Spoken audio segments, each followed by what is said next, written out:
Hi, it's me again with Corel Draw Tips and Tricks. And I've been talking to somebody back and forth in email, and I said, send me the file and what you're talking about. I've already done a couple for it.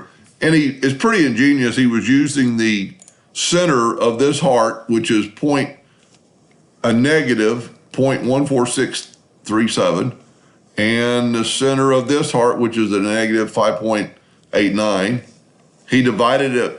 The distance between those two is this amount, divided by 2 to get half of it is 0.576, because he's trying to get this heart equal. So let's control D and make a duplicate.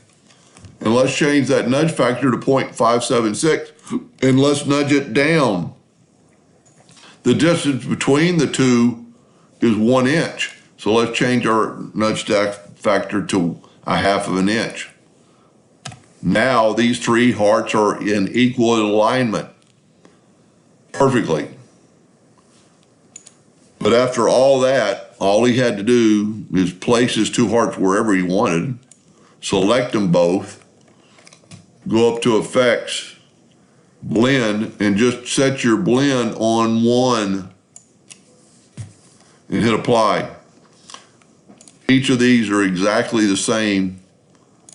And if you look right there versus right there, they're exactly the same. So instead of using math on something like that, and I don't care if you place this further down and we're going to keep it on that line, you're still going to put these two hearts in the equal distance between those two. Voila. Anyway, and I'm actually going to make a second video so they won't be so short or so long on how to do this engraving.